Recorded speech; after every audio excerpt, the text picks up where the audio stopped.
My wife and I started market gardening pretty much like everybody else. We met at university, we had studied ecology, and we just felt like we wanted to make a difference.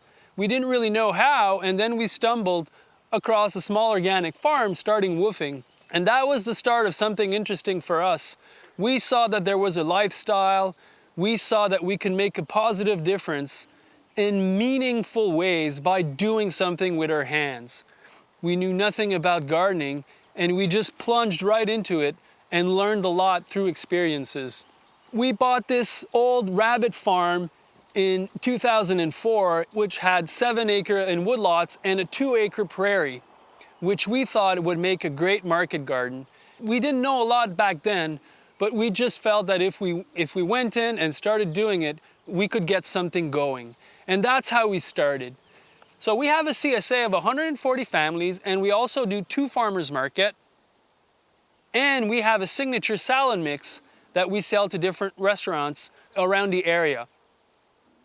Our sales, more or less, the last 6-7 years have been around $150,000 on the acre and a half that we cultivate from April to December. Because of the intensive system that we have on the farm, and because of the ability of having a super good crop planning calendar, we're able to generate maximum amount of revenues at low cost and with low capital investment. All of the tools that we use on the farm are low tech, most of them are hand tools. It's all about technique, how to use them to make it work so that we can generate this income on the farm. The main income goes to my wife and I. We generate a full salary from the sales of the farm. We also have 2 full-time paid employees that are with us from April to November, and we have 2 interns on the farm. 4 people full-time would be able to run the farm. The reason why we have interns is because we want to give young people a chance to learn what we're doing here. We've been making a living for more than a decade on this 2-acre prairie. And today I'm super happy and pleased to be presenting our farm and some of the techniques that we've evolved into and learned through the years, passing them along to you guys, hopefully with the intention that it can help you kickstart your own project. So jump in, we'll show you the farm, we'll show you what we're doing, and hopefully you can get something out of it. We're located in southern Quebec, just north of the US border with Vermont, so our growing season is quite short. Our last frost date is around mid-April, and our first frosts come around mid to late October. The way our farm is laid out allows for efficiency at every step of the growing process. The warehouse is located right in the middle of the farm, so whether it's to go pick up a tool or to bring some of the harvest back to the washing station or cold room, we're never more than a minute's walk away.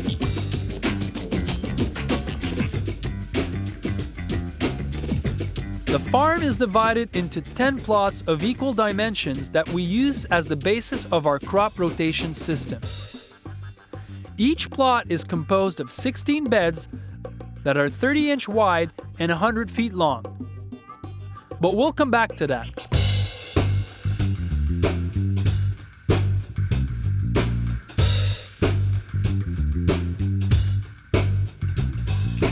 The greenhouse is a big part of our system here on the farm. We're in a northern climate, and it's important for us that we can do our starts really early on in the spring. So the greenhouse is heated, and we do all of our seedlings in the spring, and we also do tomatoes in the summer.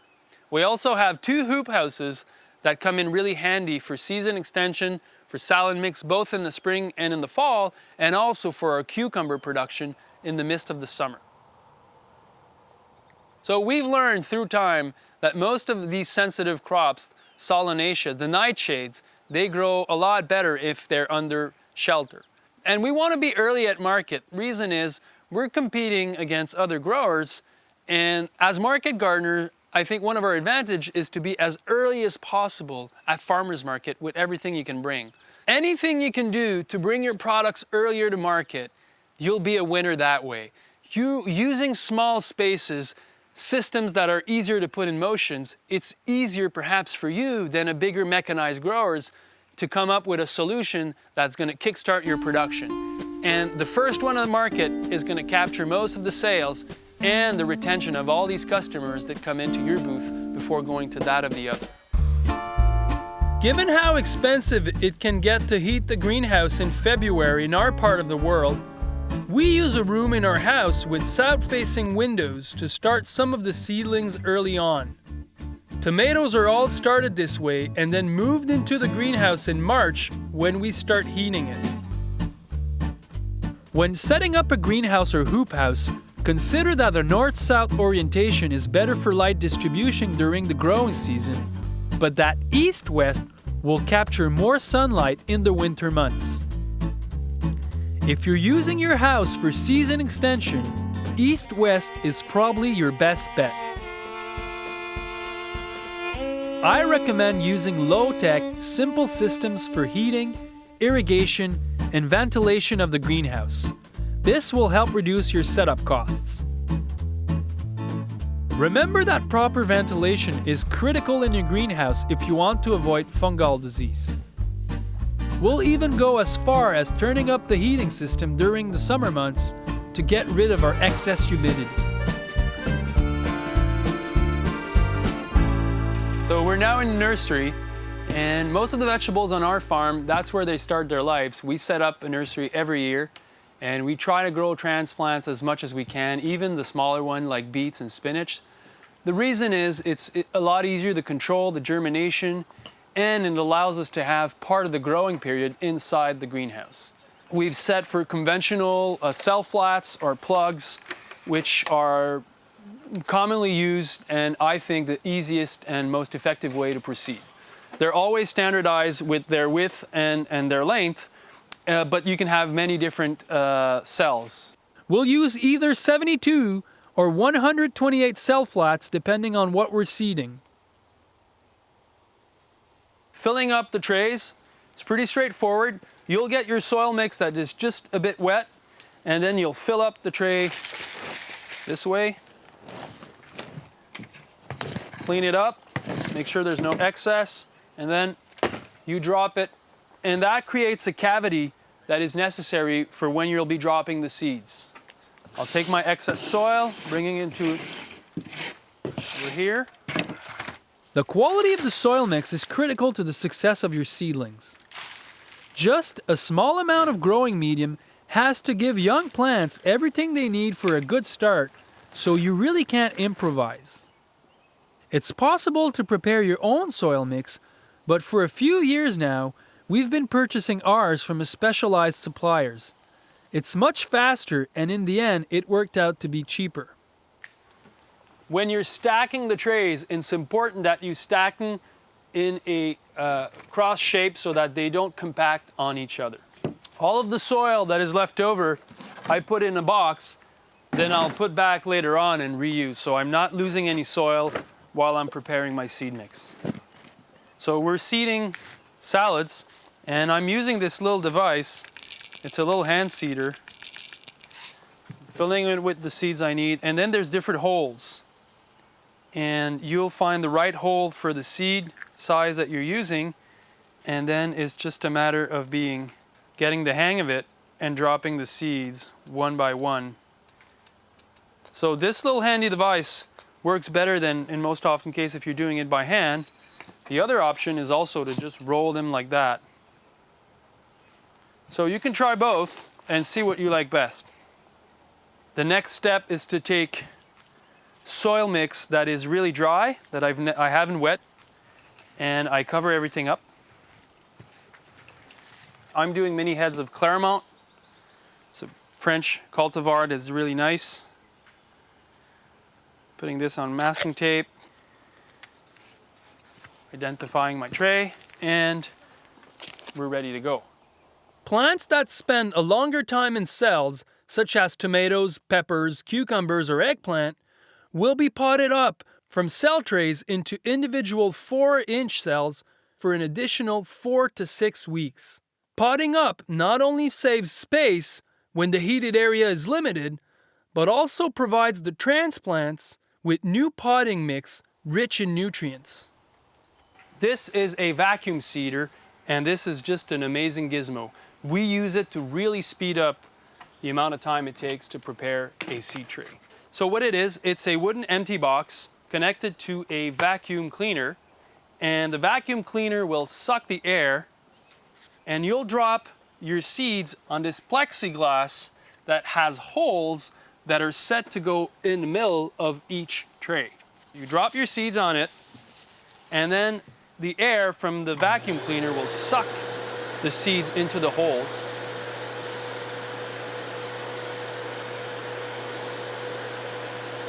You'll flip it onto the tray, and then you'll shut down your vacuum cleaner and the seeds will drop.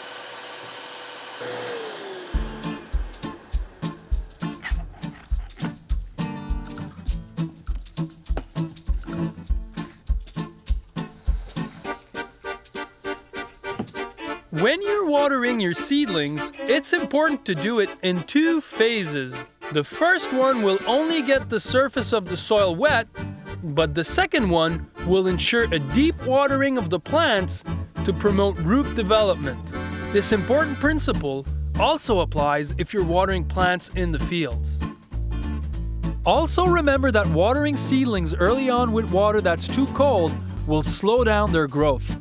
That's why we keep a large water reservoir inside our greenhouse. We'll keep starting new seedlings throughout the season, but those will be started directly outdoors since frost is no longer an issue.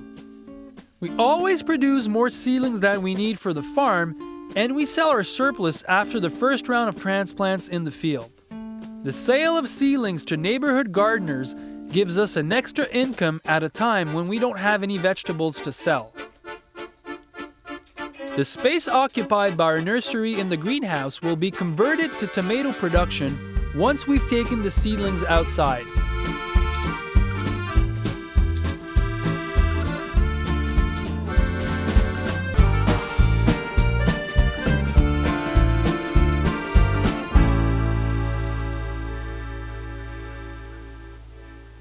The reason that we farm without a tractor successfully is because we've adopted a permanent bed system.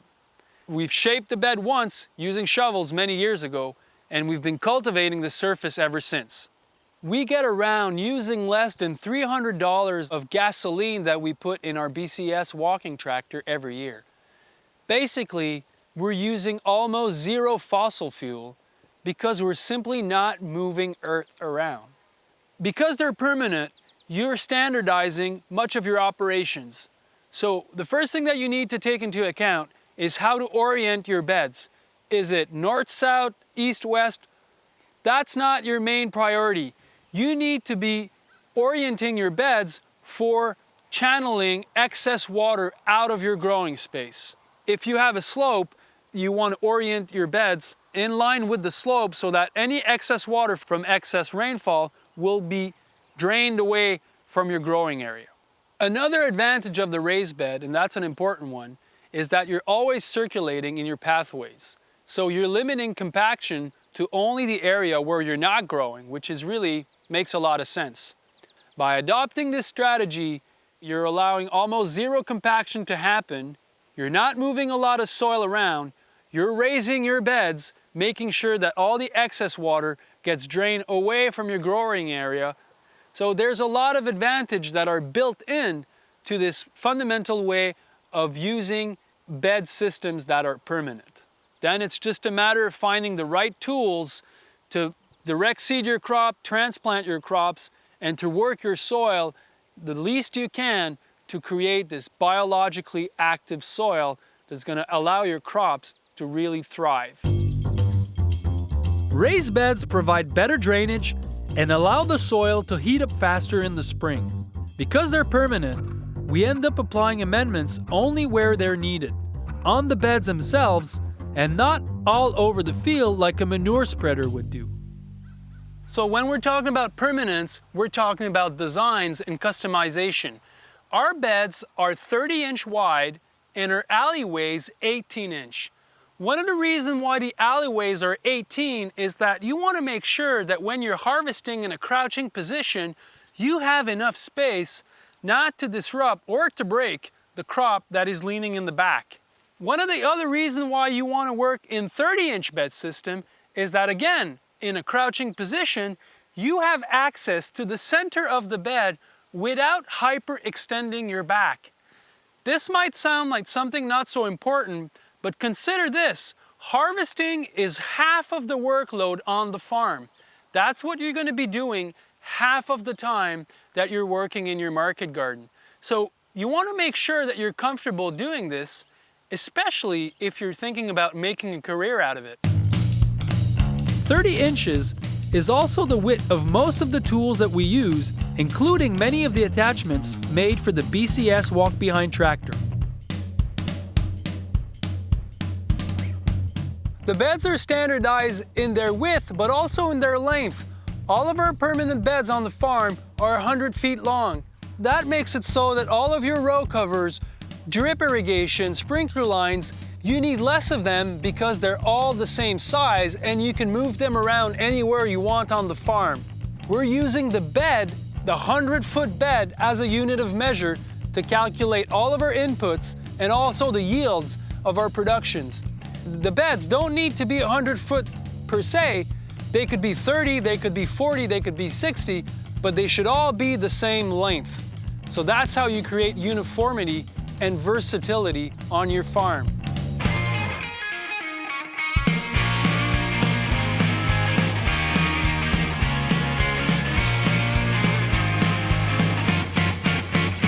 Bed preparation. It's a super important part of growing vegetables. On our farm, we've been following a minimal tillage practice where we try to do the bed prep without disturbing the ecology of the soil as much as we can.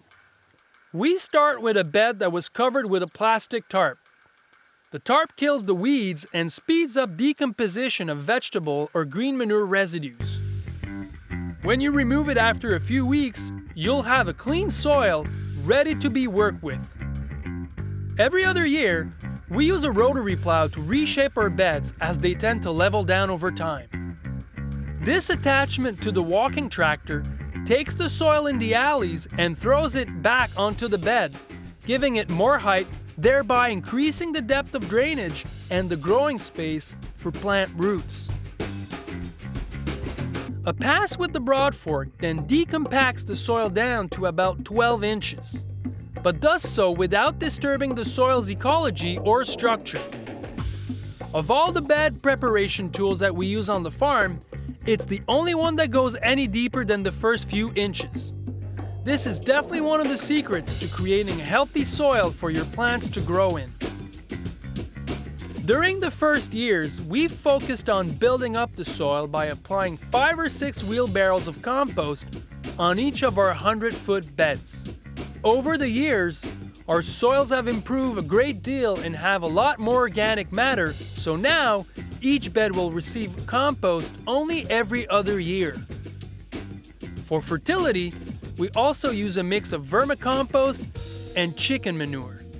The compost helps feed the soil with helpful microorganisms and organic matter, while the chicken manure gives the plant the nitrogen boost they need, especially early in the season. For the last step of bed preparation, we switched the attachment of the walking tractor to a rotary power harrow.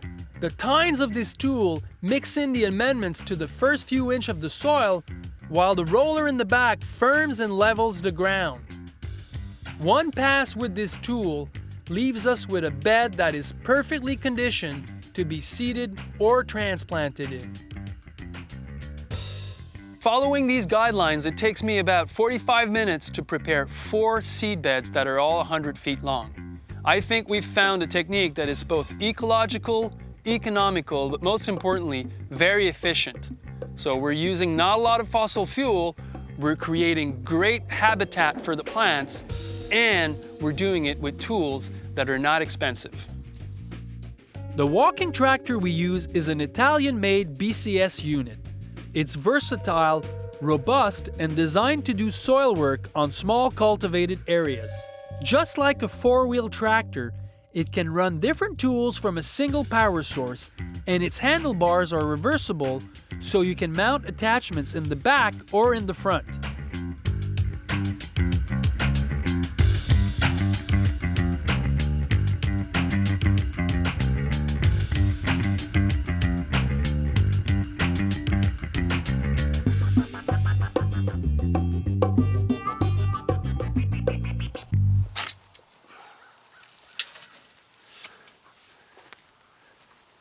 all composts are not created equal.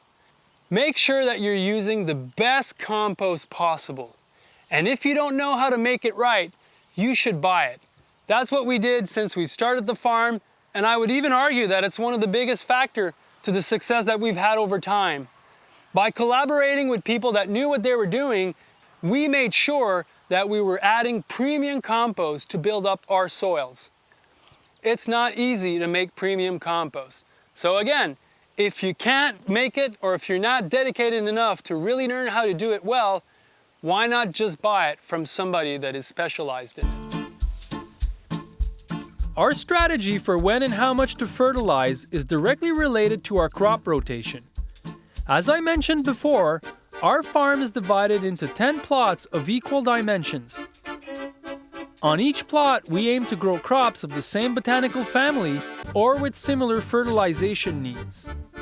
Rotating crops every year makes it more difficult for insect pests or disease to establish and also reduces depletion of nutrients in the soil. Our rotation is based on 5 vegetable families: alliums, brassicas, cucurbits, nightshades, and another group we call light feeders, which includes legumes and some light feeder crops from all of the other families. In practice, it might look somewhat like this. On the plot where we'd grow nightshades the first year, we'd follow with light feeders, then alliums, then back to light feeders, moving on to summer squash and brassicas, so on and so forth. So we essentially would grow a more demanding crop every other year and add compost only on those years. When planning what to grow where and when, we also consider characteristics that will make maintenance more efficient. Crops that go together might be those that will be planted the same day, or those that all require row covers or insect nets. They can also be direct seeded crops that we water with our sprinkler line.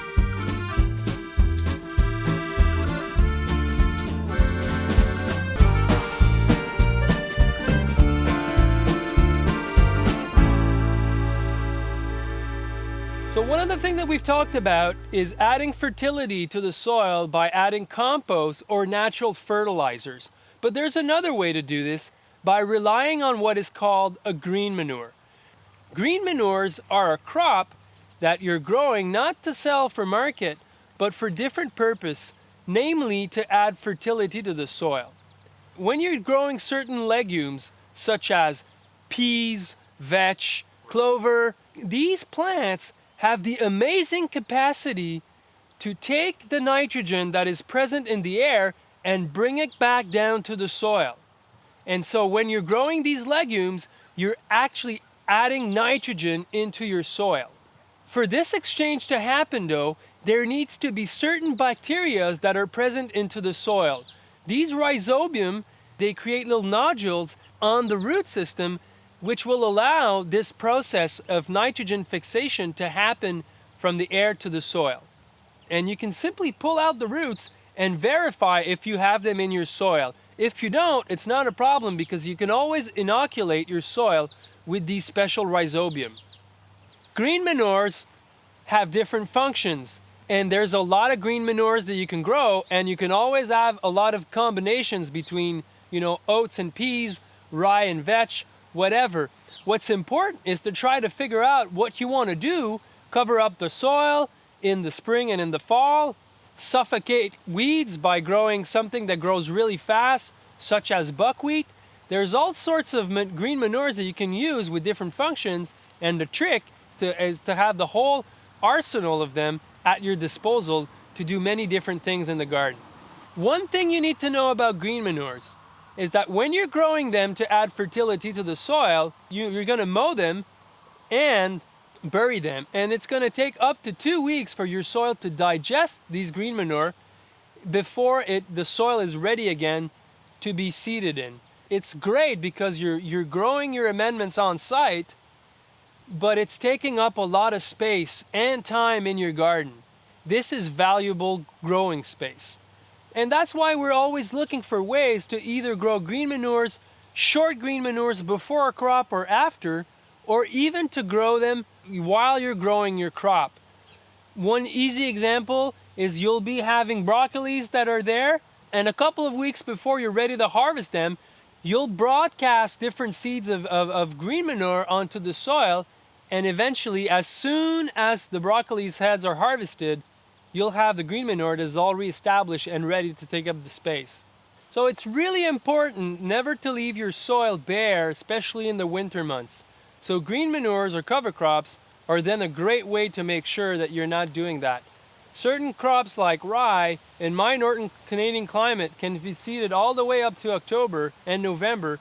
They don't need to be fully mature. As long as you have something growing on your soil, you'll prevent a lot of the erosion that takes your fertility away when it's being leached by heavy rainfall, or in our case, the snowpack that melts in the spring.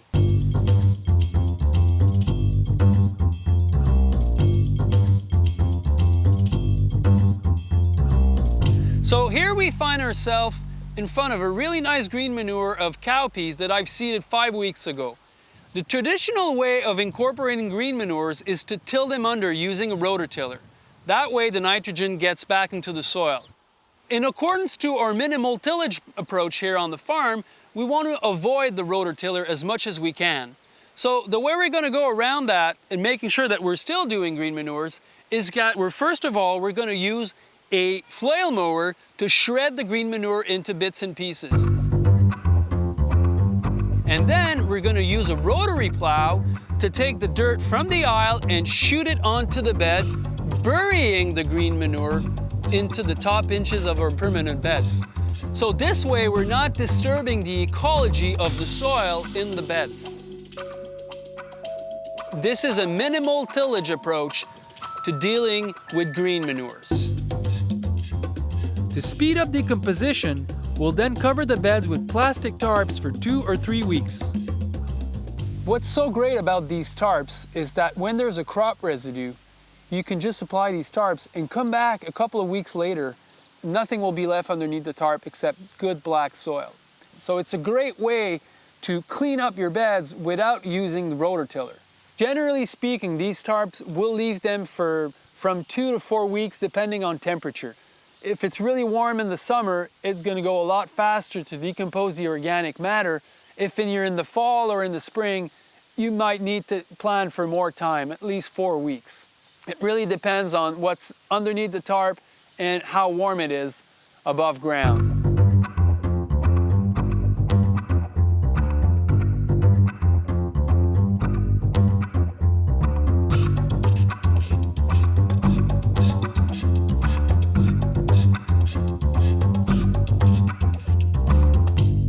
What we're doing here and what's so different about our farm is that because of the land limitation that we had when we started the farm, we had a 2-acre prairie that we had to manage to make it viable for both my wife and I to have decent salaries coming out of it.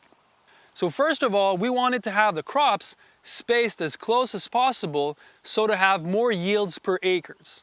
Trying to have the leaves of the crop touch one another at 3/4 of their growth. When you do that, you get a canopy. And that's really key to the success of the biologically intensive cropping systems. You have this canopy that not only shades out the weeds, it also retains the moisture and it creates a habitat that is really helpful for all of the biological life that's inside your soil. So instead of having these cropping system, which, it seems like you're growing soil because that's all you see, you have these permanent beds of densely seeded crops quickly forming a canopy. The rest of the game is to get organic matter content risen and get good soil structure so that the root systems, they can really shoot down and not compete with one another for nutrients and for water availability. You'll be more efficient in most of the chores that you'll be doing on the farm. This is a bed of carrot, 5 rows on 30 inch. If you're spacing them, 1 row and then you're leaving 20 or 30 inch, 1 row like a typical mechanical setup is, trying to imagine when you're covering your rows with row cover or insect net. So we're using 5 times less space to grow the exact same number of crops. That means that I use 1/5 of the same material to do the same job. It's going to cost me 1/5 of the price, but most importantly, I'm going to cover my crops 5 times faster. An increment of 5 when you're farming on a small scale makes a lot of difference. When you're harvesting, when you're cultivating your soil, the fact that you've intensified makes you more efficient. And that's really the secret to successful market gardening.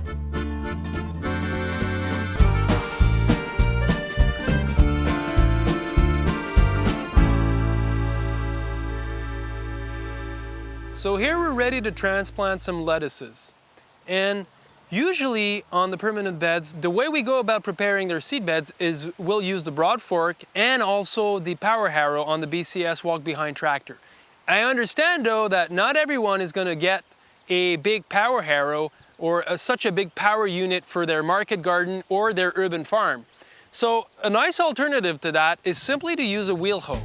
Once you've opened up the soil with the broad fork, you'll put your amendments in, and then you're just going to mix everything up, tilting the soil with a wheel hoe. The wheel hoe will prepare the soil so all of the crop residues or the weeds that are popping up will be destroyed, and then you'll be ready to rake the soil and transplant your crops into the ground.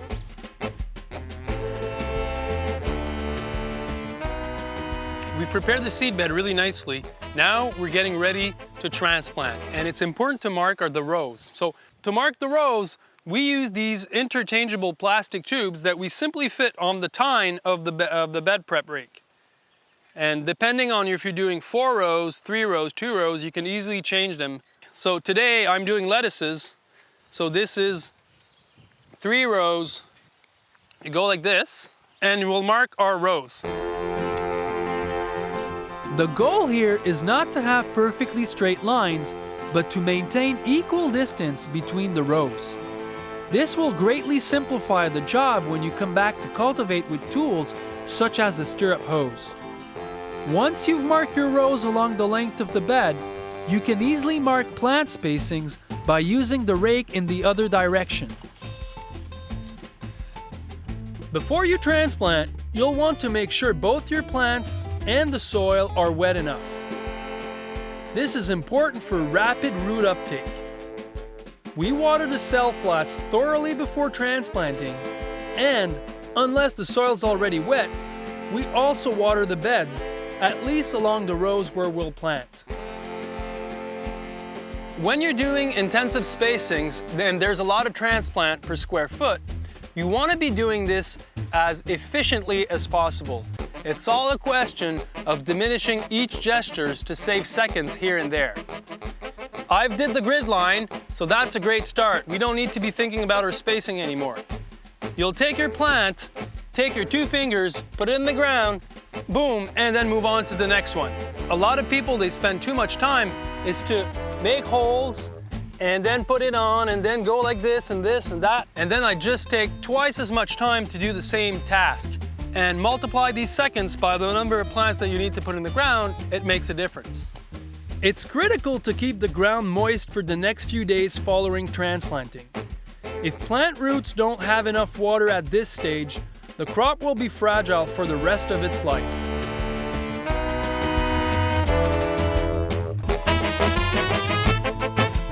So we're in Norton climate here. So what we've done is that we've put a caterpillar tunnel over here, and that allows us to transplant these nice lettuce heads really early on. Now that the weather is much warmer, we want to move the tunnel once more and bring it onto the solanaceas, tomatoes, eggplants, and bell peppers, which will be really happy with the extra heat in the middle of the season. One technical detail with these caterpillar tunnel is the importance of having both beginning arches really anchored down well. To add the rigidity, what we do is that we put 2 crossbars that will hold the 3 first arches together, and that will solidify the whole structure. The other point that is interesting is these hooks. You can slide them in, slide them out really easily, and then when you want to open your tunnel, you'll just slip the plastic onto the hook, and that will give you the opening. When you're ready to close it down, you just slip it back in, and then the plastic will go all the way down. Caterpillar tunnels can easily be taken down and reassembled in a different location by 2 people in a couple of hours. They're a great way to extend your season in the spring and in the fall, and can be moved 2 or 3 times a year to follow your crop rotation.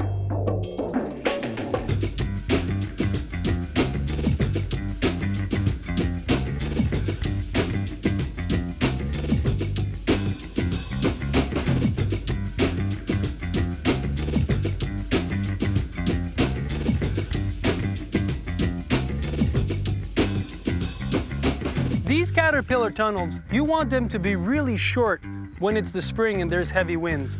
But when comes summertime and we're growing tomatoes, bell peppers, and eggplants, we really appreciate the fact that we have more height.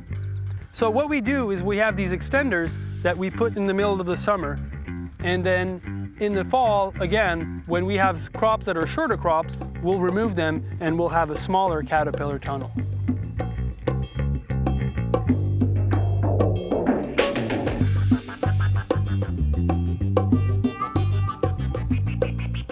Now we find ourselves inside the caterpillar tunnel, ready to transplant the nightshade for the summer.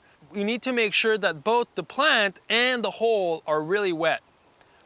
So we'll take our plants. The clump and the hole needs to be firmly pressed in one another so that there's no air pocket left between the two. At the end of the process, the soil should be level with that of the clump.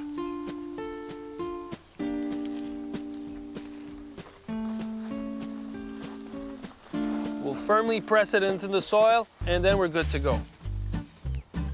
Every time we have crops that are 100 days or more, like the nightshades, we want to have landscape fabric that's covering the soil. That helps for weeds, and it also helps for water retention. And so, since we're always using the same spacings, we've made holes in these landscape fabrics, and these guys should last a lifetime. To make the hole, we have different sizes according to different plants, and it's pretty easy.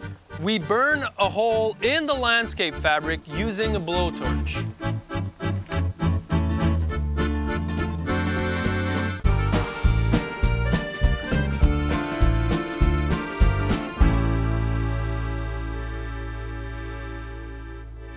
Any discussion about direct seeding should start by telling you that for all of the crops that we can do inside and transplant in the field, we prefer to do that.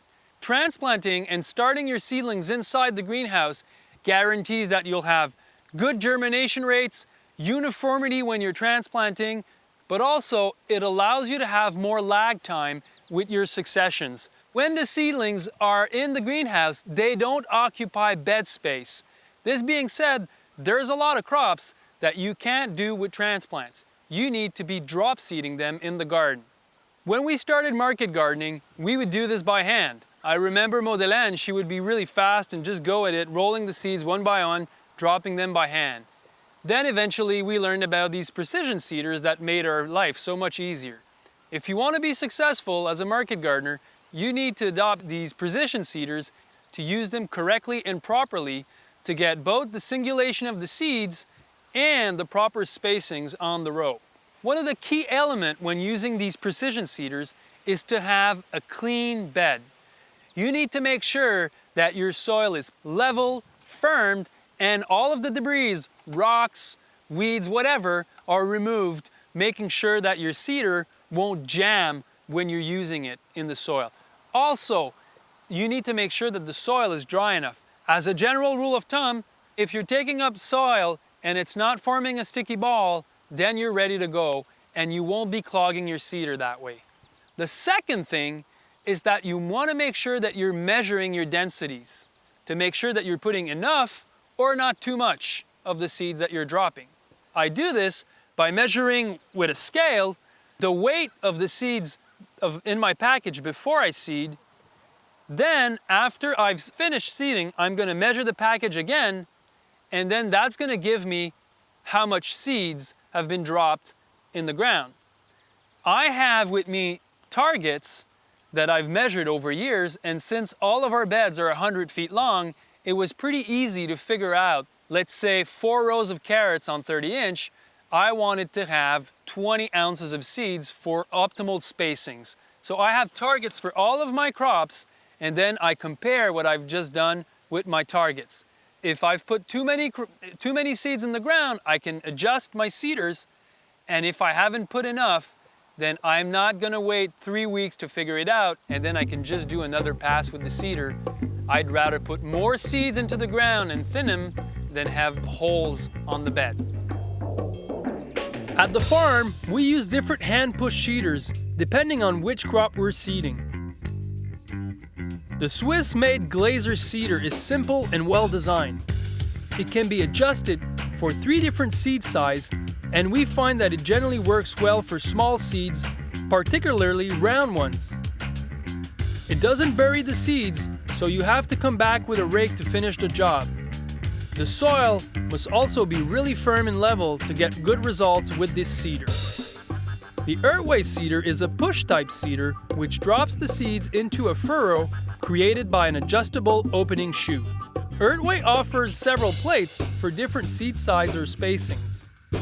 It works well for beans, peas, or radishes, but it's a lot less effective with smaller round seeds. The 6-row seeder is designed for intensive seeding, and we use it for our mesclun salad mix. After 2 passes over a 30-inch bed, one up and one back down, you'll have dispersed seeds densely enough to cover the bed effectively, shading out potential weeds. We also use the Korean-made Jang seeder, which we like a lot. The seeding mechanism is more precise and more flexible when it comes to spacing. The shoe is also heavier, which means we can use it on bed surfaces that aren't as clean or uniform. This said, it's also longer to calibrate, and it's much more expensive than both the Glaser and the Earthway combined. The depth of planting will affect both germination and emergence rate. In general, seeds should be planted at a depth equal to their thickness, but always double check with your seed supplier.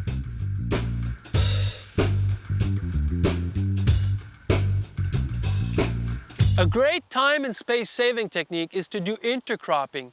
So what we've done here is when we were transplanting cabbages, we also seeded radishes between the rows. And we're going to be harvesting the radishes 30 days later at the moment where the leaves of the cabbage are ready to touch one another and form the canopy. And so it's great synchronicity. It allows us to produce 2 crops on the same bed, saving us both time and space.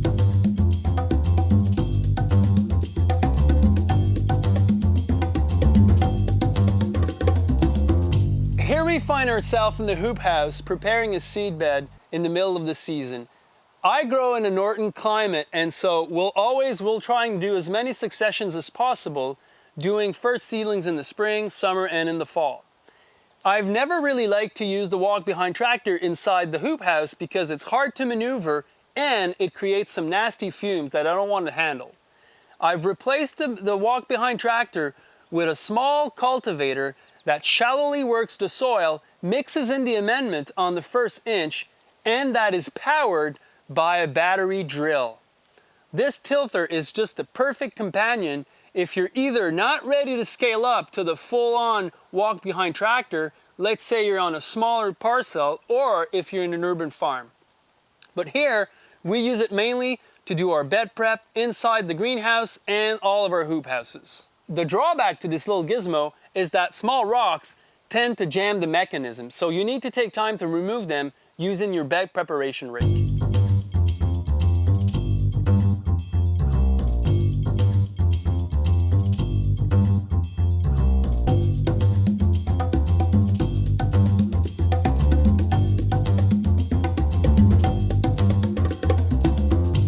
Most crops will require at least an inch of water per week, and you can't leave it to chance.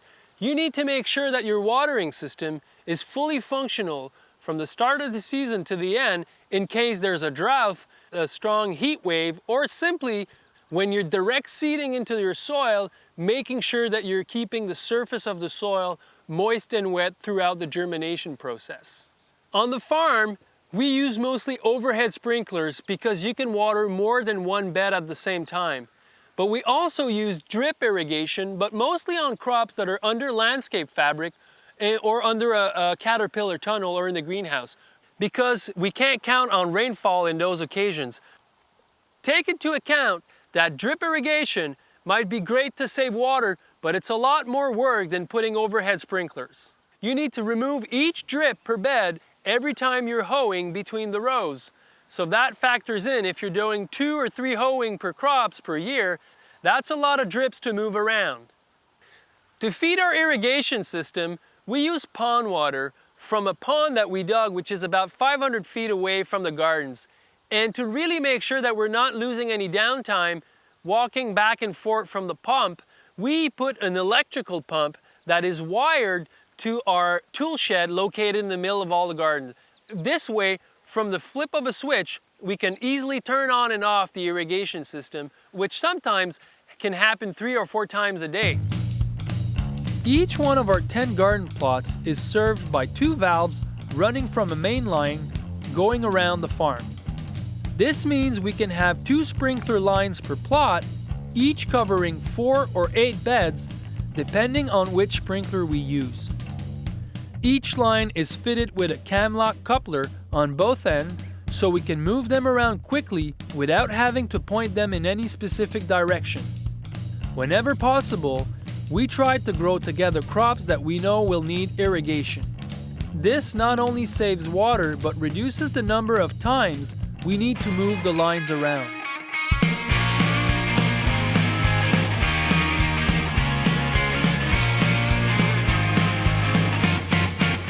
Weed prevention is a big part of successful market gardening, and keeping all the weeds in check is not an easy thing to do on a 2-acre or 1-acre market garden. We have a couple of tricks that really help. By using intensive spacings, you're quickly creating a canopy that shades out the weeds. On most crops, you'll be cultivating the soil once or twice, and then you're done with the weeds. We're also using a lot of tarps that allows us to cover the ground. As you've seen, they're also helping a lot to diminish the weed pressure in the garden. We use flame weeding, stale seed beds, and even black plastic mulch that we use on certain crops to avoid weeding at all.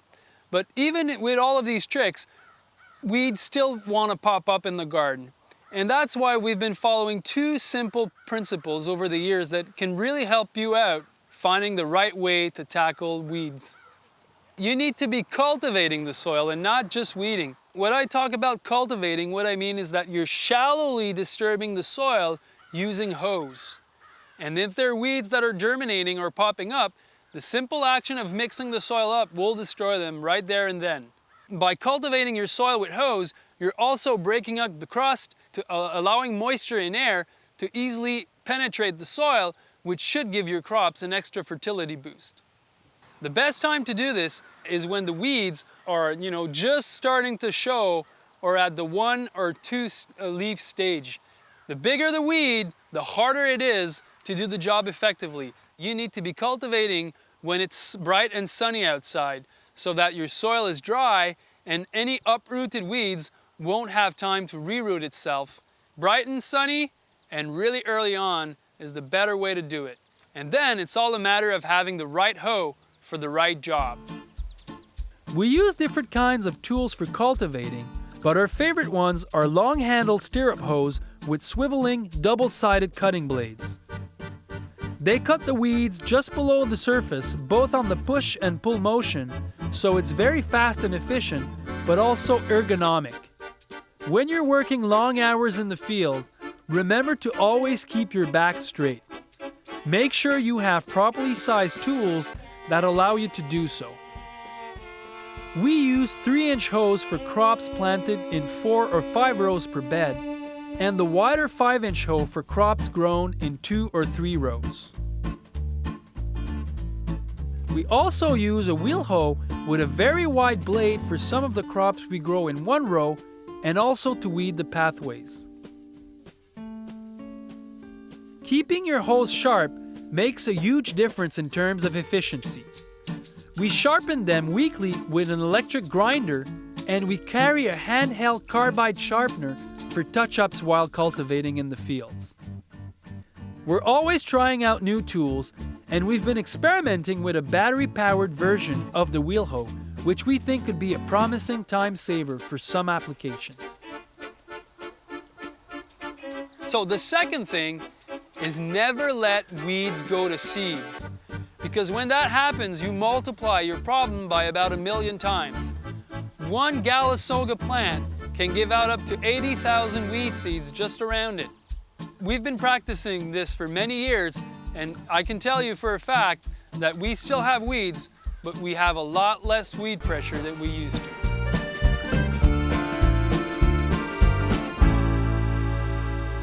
One other trick to hold back weeds on the farm is to use plastic mulch. The big difference between them and landscape fabric is that, they cost 1/5 of the price, and you can configure your holes according to different spacings, so they're more versatile in that way. We use biodegradable plastic mulch. They're certified organic. What ends up happening is that they'll photodegrade at the end of the year. We harvest everything, and we'll cover the plastic mulch with dirt, and then we're good to go for the next year.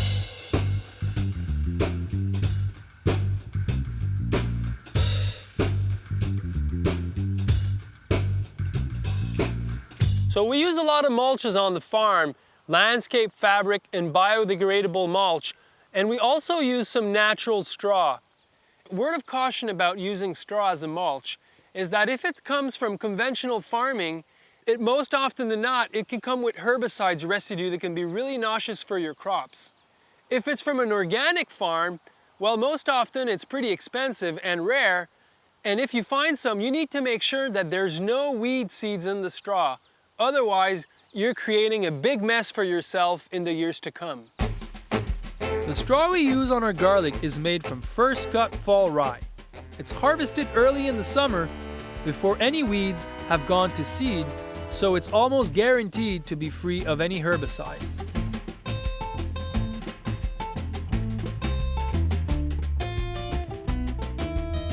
Another way to control weeds is to use the stale seedbed technique. The idea is to prepare the bed 10 to 15 days before the seeding date, giving weed seeds time to germinate. When we're ready to seed, we come back and shallowly work the soil again to destroy the weeds that have popped up. The more weeds you can get rid of before you plant, the less you'll have to deal with afterwards. And you can use row covers, you can make sure that your beds are always kept wet, or even use clear plastic to stimulate weed growth. You can push the stale seedbed technique even further by using a flame weeder. We use this for carrots on the farm. We'll prepare our soil 10 days prior to the seeding date, and then carrots, they'll take from 8 to 12 days to germinate. So that leaves about 20 days head start for the weeds to pop up. Then, just before the carrots are ready to emerge, we go with the flame weeder and we burn all the weeds that have popped up, leaving our carrots to germinate in guaranteed weed-free soil. The flame weeder doesn't burn them right off, but gives small weeds a fatal thermal shock. Flame weeding is something you absolutely have to do right. Otherwise, you'll have made the situation worse by promoting weed growth in the first place. We use a flame weeder with 5 burners to make sure we cover the entire bed, and it's also shielded on the side so that we can use it even in windy conditions. To know exactly when our carrots are about to emerge from the ground, we throw in a handful of beet seeds at the start of the bed as an indicator. Under the same growing conditions, beets will always emerge before carrot seeds. If you're growing beets, use radishes instead as the indicator.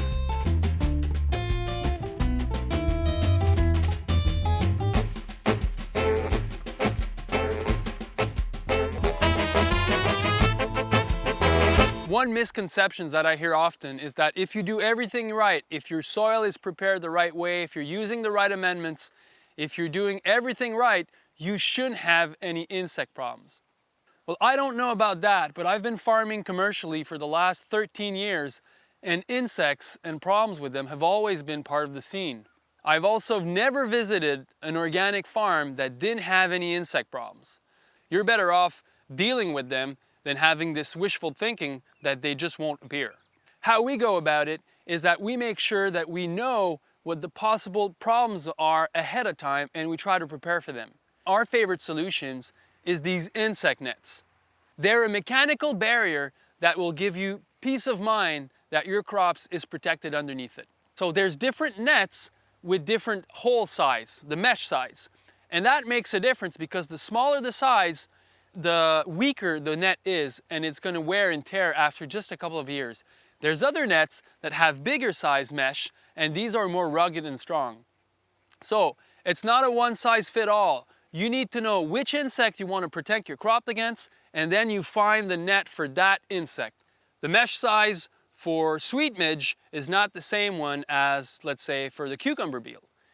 The other thing is that you should be knowing in advance which insect might become a problem in your garden and have a protocol to make sure that it's taken care of when you're either transplanting or taking care of everything else.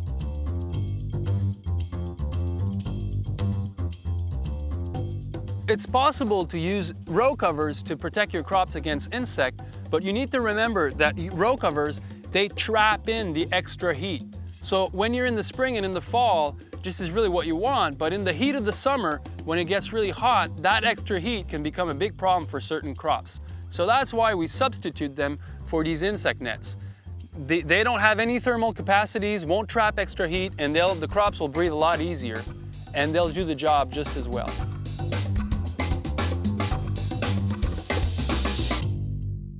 Here's a great example of why insect nets are so important. You see the difference between crops that have been covered and crops that haven't been covered, attacked by the flea beetles. A great way to never let this happen is to always make sure that you're putting the nets when you're seeding the crop. It's at that moment in time that you're focused on what you're doing, you're putting the nets right there and then, and you'll be sure then that you won't get any problems later on. So the take-home message here is make sure that when you're seeding, you're always putting your insect nets at that moment in time. Insect nets are a great help, but for crops like squash that require pollination, you'll have to take them out once your plant starts flowering. One technique we use to control the cucumber beetles on our cucurbits is to burn them with a blowtorch while they hang out in the squash flowers. A really quick and precise burn will kill the bugs without damaging the flower. This is something you want to do super early in the morning before bees come out. When dealing with insect pests, it's important to know your enemy. Each insect has a development cycle that we need to be aware of and prepared for before the season starts. If you know that carrot flies are a problem in early to mid-August, plan ahead, mark your calendar, and have your carrots covered by then. In the same way, it should be part of your strategy to protect brassicas grown in the summer from flea beetles. It's important to know which insects are present in your market garden at all times. Since our farm is small, 15 minutes every morning is enough for a quick tour to check on crops or for the presence of certain insect pests. You should know what to look for and how to look for it. For example, one technique we use to inspect our peppers and eggplants for tarnished plant bug is to shake the plants over a piece of white paper. The nymphs fall on the surface and are then much easier to identify. Biopesticides are the last resort to control insect problems on the farm. The products we use are all certified for organic vegetable production, but we know that they're not harmless. I believe that a market gardener should strive for ideal. But sometimes, biopesticides are the only solution left to prevent losing a crop. To protect our cukes from cucumber beetle and the bacterial wilt they propagate, we sealed our hoop house with insect nets. We also installed an airlock type entrance to reduce the chances that they might sneak in as we go in and out. Another way we control pests in the greenhouse is by introducing beneficial or predatory insects. We've had good success in controlling trips with predatory mites, And in the past, we've also purchased ladybugs when aphids were a problem. Even though our farm is mostly surrounded by large-scale monocultures, we tried to create as biodiverse an environment as we could on our 2-acre plot. Our gardens are lined with hedgerows that play a double role of windbreak and wildlife habitat. We also have annuals and perennial flowers growing throughout the farm, in addition to several fruit trees and shrubs. Besides giving us the pleasure of living and working in a beautiful environment, all this biodiversity attracts quantity of birds, pollinators, and other beneficial insects. The pond located behind the house also creates ideal conditions for frogs and amphibians who give slugs a hard time.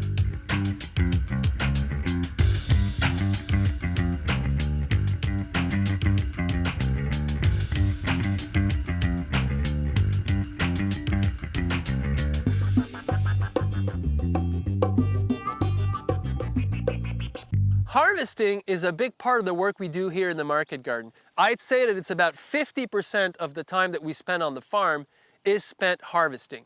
It's important to harvest each vegetable at the right time. If harvested too early, they won't develop their full flavor and nutritional value, and if harvested too late, they won't keep and store as well. Vegetables need to be harvested as early as possible in the morning, and it's also as critical to cool them as quickly as possible after you've harvested them. This way you maintain their appearance of freshness and their nutritional value. The time of picking is not always synchronized with the time of sale, so it's important to have a walk-in cooler to store the harvest until we're ready to bring it to market. Vegetables keep on living after they're picked, and cooling them quickly will help maintain their freshness and nutritional value. I recommend getting a cold room twice as large as you think you'll need. Not only will it be much easier to work in, but also have better airflow, which is key for cooling vegetables. It's important not to underestimate your future needs when making such a big investment. Choosing the right bins to store vegetables in the cold room is important. Ideally, they should be big enough but not so big that they're too heavy to carry when full.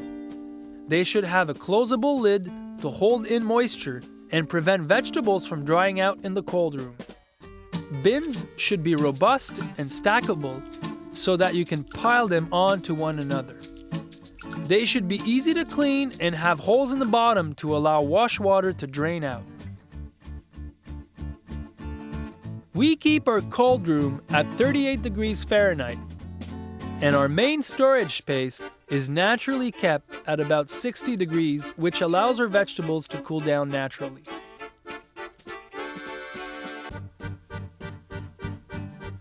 We sell almost all our vegetables the day after they're harvested.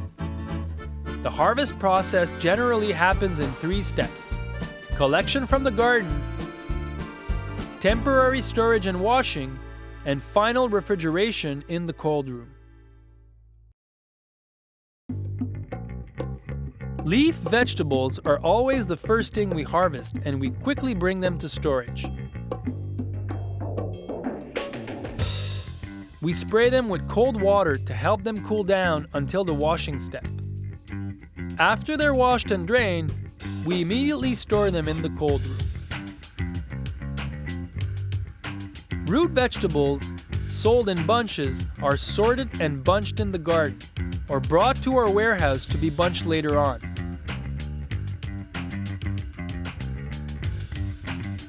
While waiting to be washed, they'll get sprayed with cold water to keep the tops fresh.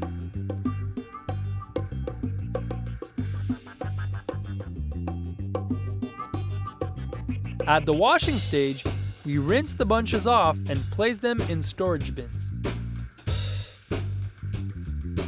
Cucumbers will be crunchiest if they're cooled immediately after their harvest.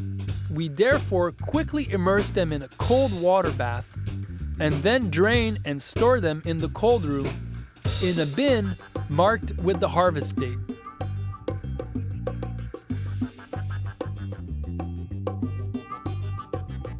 Tomatoes can be harvested any time of day, but must be handled with care not to affect their shelf life.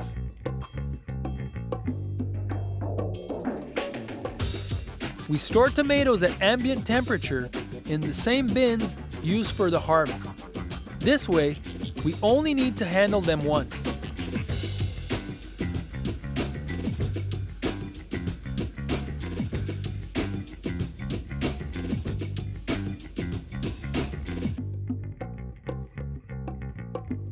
Mesclun mix is harvested early in the morning, immersed in a cold water bath and gently swirled to mix sizes and colors.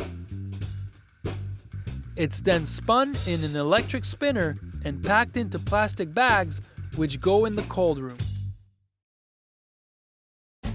Basil is usually harvested first thing in the morning before we head to market. It should never be harvested wet or kept in a sealed bag, as moisture will turn the leaves black.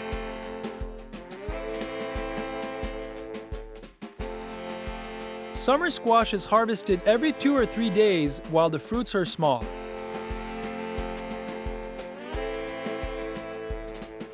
We only wash them if they're dirty following heavy rains, and we store them in the cold room in bins marked with the harvest date.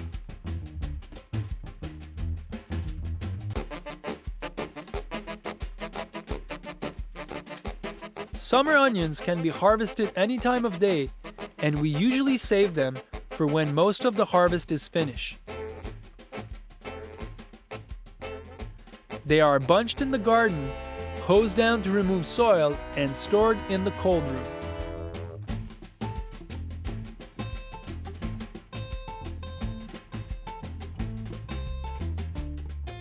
Harvesting is such a big part of the work on the farm that every effort must be made to be more efficient. Most harvesting involves small repeated actions, and sometimes only conscious attention and practice will help speed up the work. This being said, we're always on the lookout for tools and techniques that will allow us to become more efficient.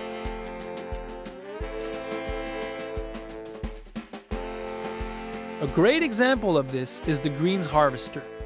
It's a simple tool that runs on a battery-powered drill and that we use to harvest some of our mesclun greens. For this specific crop, the greens harvester has been an absolute game changer for us. One person can do in 45 minutes what used to take 3 people at least 2 or 3 hours.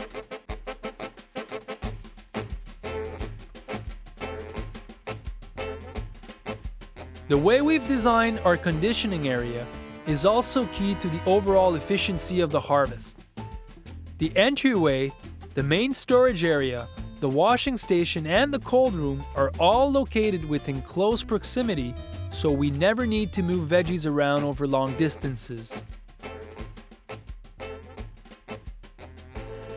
This is also helpful when loading crates from the cold room into the truck.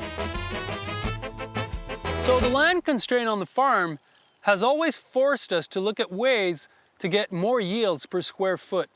And onions is a prime example of this. We used to plant onions in straight rows, and now we've just changed a pattern where we're transplanting them in clumps of 3. So the good thing about that is that it goes 3 times faster to transplant the onions, which is quite long otherwise. It's also a lot easier to weed, to cultivate the soil around the onions. You get more yields, and also when you're harvesting, you're streamlining operations. You're harvesting them already bunched. This way, you eliminate one of the harvesting steps.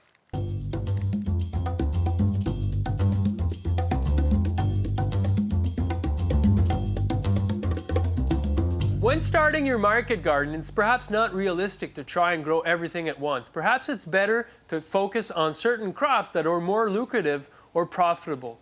One example of this is carrots. We sell all of our carrots with the tops on. Bunching your carrots and leaving the tops on shows your client that it's fresh, and that's how you're able to get a better price for the same vegetable. Another great way is to grow crops that have shorter life cycles, like radish, turnips, mesclun, and lettuce, crops that are within the 50 days harvest you can relay them and have 2 or 3 successions in one growing season. Tomatoes are another example of profitable crops, and on the farm, sales of tomatoes are about 30% of our income. Learning how to grow successful greenhouse tomatoes is not as easy as it looks. It's a worthwhile investment to perhaps hire an agronomist to teach you how to do this, so to develop the know-how and the skill set to grow high-yielding greenhouse tomatoes. That's how we've learned, and that's a great way to go about it. Greenhouse tomatoes are a delicate crop and require frequent watering, fertilizing, pruning, and trellising. Add to that a constant monitoring of airflow, humidity level, and looking out for pests and disease. All in all, you pretty much need someone fully dedicated to this one crop. On our farm, one person is in charge of making sure tomatoes always have what they need. We tend to prioritize profitable crops, but we also want to offer our customers a variety of products so that they can find everything they need at our market booth. We also continuously experiment with new cultivars to try and keep our clients engaged and interested. What to grow when needs to be decided ahead of time, and we'll prepare a detailed crop calendar during the winter months to make sure we don't forget anything. The calendar would include seeding, transplanting, and harvesting dates, but also anything else we need to remember during the busy growing season.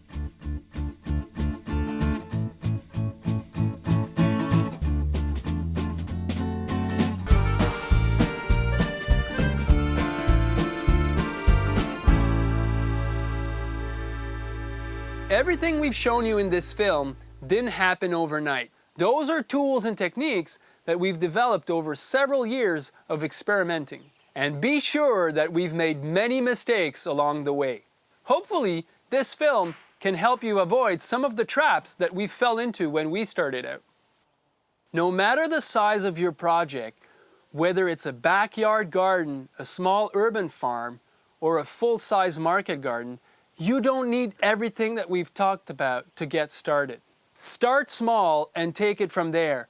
And remember, constraints of space and time can be your best teachers, forcing you to optimize your resources and in turn, getting you to be more productive and efficient. We don't pretend that our model is perfect, and we're always trying to find new ways to improve, whether it's new cultivars, new techniques, or new tools.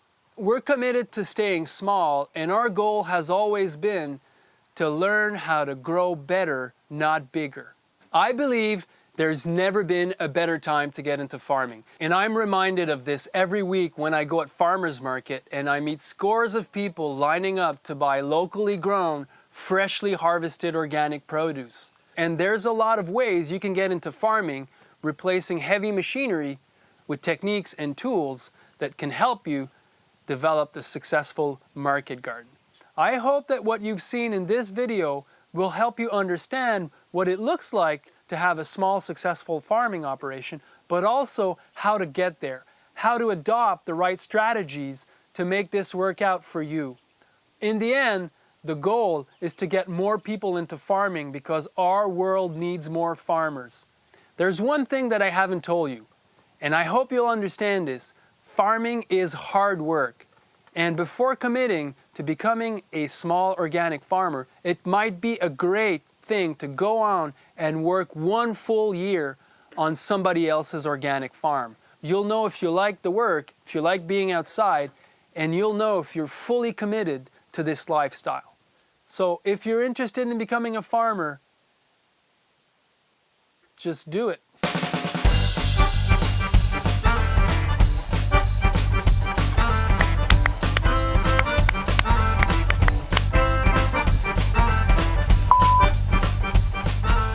So I think I'm just gonna forget about this, get my kite surf, and go hang out at the lake. Dans le design, puis dans la...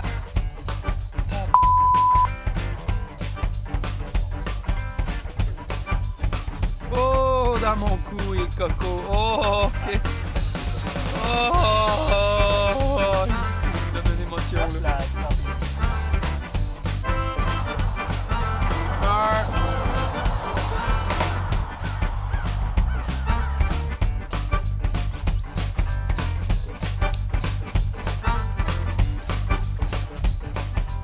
When you get to the end, make sure that your rope is tightly knot to a strongly incorporated. On s'en va, on change de projet. Là, je radote.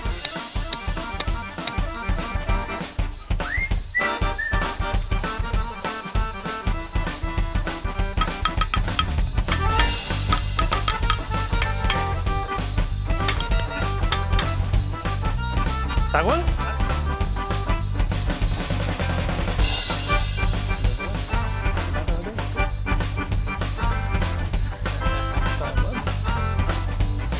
Preparar la tierra para cultivar pepinos. We have many tricks on the farm to help us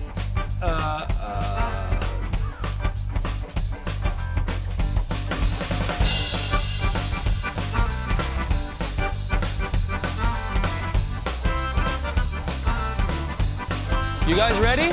Let's smoke and do this. Woohoo! Rock and roll!